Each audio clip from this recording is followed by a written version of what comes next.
번째, 역대급 제작비. 씨발. 김은희 형! 이 장면을 많은 시청자들이 명장면으로 꼽는 이유는 현실이 아닌 이상을 바라보며 자신을 꾸짖는 기운에 대한 극의 다다른 분노와 짜증이 시청자에게까지 와닿았기 때문이겠죠. 그리고 고지어 상우가 입술을 앙다무는 모습까지 박혜수 배우가 상우 역에 완전히 감정이입하고 있는 것처럼 보입니다. 이뿐만 아니라 오징어 게임 배우들은 모두 감정 연기가 자연스럽게 잘 이어졌습니다. 그들이 감정과 연기가 좋았던 이유 중 하나가 바로 제작 방식에 있습니다. 보통은 드라마를 제작할 때 제작비를 아끼기 위해서 한 장소에서 여러 화를 동시에 찍습니다. 이런 식의 제작은 배우가 하루 동안 몇 번이고 다른 감정과 상황을 연기해야 된다는 말인데, 그러다 보니 감정이 제대로 연결이 안 되거나 배우들이 입이 안 되어서 연기가 부자연스러운 경우가 많이 있다고 합니다. 하지만 오징어 게임은 넷플릭스의 200억대 막대한 제작비 지원으로 시간은 오래 걸리지만 하나하나 타임테이블에 맞춰서 촬영을 진행했고, 이에 배우들도 감정선을 끊기지 않고 이어나갈 수 있게 되었죠. 물론 결과는 명장면과 명연기가 나왔고요. 두 번째, 오징어 게임 표절 시비. 오징어 게임이 처음 나왔을 때부터 표절 관련 논란에 휩싸였습니다. 일본 배틀로얄, 카이지, 아리스 인 보더랜드와 데스게임의 장르 사성을 가지고 있었기 때문입니다. 그러다 보니 일본인들은 오징어 게임 게시물의 표절이라며 오징어 게임을 까내리기 바빴습니다. 오징어 게임 제작진은 난감하겠죠. 그런데 어떤 일본인이 일본의 데스게임 콘텐츠도 서양에 있던 장르를 가지고 온 거잖아? 라고 댓글을 달고 나서야 표절 관련 댓글들이 잠잠해졌습니다. 현재 데스게임이라 불리는 장르는 생각보다 오래되었고, 현재 데스게임류와 가장 비슷한 영화는 대표적으로 1997년도 개봉한 큐브가 있습니다. 일본 데스게임으로 가장 오래되었다고 불리는 배틀로얄조차 2002년도에 개봉했으니 데스게임의 원조조차 일본이 아닙니다. 오징어 게임이 표절이라 치부해버리면 일본의 데스게임의 모든 콘텐츠는 서양 영화 표절작들입니다. 결론, 오징어 게임은 표절이 아니다. 세 번째, 제작 비하인드.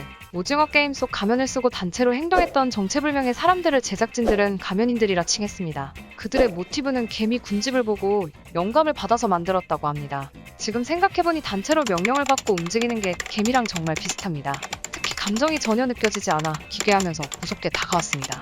감독님이 원하시는 반응이었겠죠. 세트장은 대부분 실제로 지워졌다고 합니다. 세트장의 스케일이 워낙 크다 보니 베테랑 영화배우인 이정재님도 보고 감탄했다고 합니다. 분명 CG로 들어가야 할 부분도 진짜였으니까요. 그 중에 특히 긴장감이 넘쳤던 게임은 징검다리겠죠? 당연히 CG인 줄 알았던 징검다리 세트가 알고 보니 밑이 뻥 뚫린 세트였다고 합니다. 드라마에서 봤던 연기자들의 긴장감 넘치는 표정이 이해가 되네요. 의도치 않은 곳에서 떨어지기라도 하면 생각하기도 싫은 상황이죠. 게임 참가자들이 모두 모여 자는 이곳에도 비밀이 있습니다. 참가자들의 숫자가 줄어들고 대부분의 침대가 사라지면서 그 비밀이 드러납니다. 바로 그 방 벽면에 지금까지 겪었던 게임들이 그려져 있던 건데요. 무궁화꽃이 피었습니다. 줄다리기, 징검다리, 구슬놀이, 그리고 마지막 게임까지 모두 예고하고 있었네요. 네 번째, 시즌2에 관해서 오징어 게임의 대본은 10년 전에 완성했다고 합니다. 하지만 당시 상황과 제작비 등의 이유로 거절당했다고 하죠. 감독님은 거절당했던 대본을 버리지 않으시고 결국 넷플릭스와의 협업을 통해서 만들어냈습니다. 그러니 얼마나 애정이 가고 자신이 틀리지 않았음을 증명하고 싶으셨을까요? 오징어 게임의 대본부터 연출 촬영까지 혼자 주도적으로 처리했다고 합니다. 얼마나 스트레스를 받았는지 이빨이 무려 6개가 빠졌다고 하니 얼만큼 치열하게 고민했는지 짐작이 갑니다. 그리고 오징어 게임의 역대급 흥행이라는 성적으로 감독님의 이빨과 노력에 보답을 해서 다행입니다. 안타깝지만 현재 황 감독님께서는 시즌2는 당분간 생각하지 않는다고 합니다. 오징어 게임이 너무 힘들었던 기억이라 일단은 다른 작품을 찍고 생각하신다고 합니다. 만약 감독님이 없으시면 사실상 오징어 게임 시즌2는 없다고 봐야겠죠? 마지막, 한국 드라마의 세계와 오징어 게임에 관해서 찾다 보니 느낀 게 하나 있습니다. 바로 제작비입니다. 한국의 드라마 작가들은 안타깝게도 제작비의 제약을 굉장히 많이 받습니다. 정말 좋은 드라마 대본이라도 제작비에 의해서 선택받지 못하다 보니 드라마 작가들은 적은 제작비까지 생각하고 시나리오를 만들고 있습니다. 씁쓸한 현실이죠. 그러다 보니 다양한 장르물보다는 제작비가 적게 드는 장르 위주로 드라마가 제작되었습니다. 하지만 오징어 게임 사례만 보더라도 제작비만 있다면 세계 시장에서 환영할 만한 다양한 장르물들이 나올 수 있습니다. 오징어 게임처럼 미국 드라마 이상의 작품들이 곳곳에서 등장할 겁니다. 지금도 황금 같은 장르물 대본들이 제작비로 인해 제작되지 못한 채 사장되어 있습니다.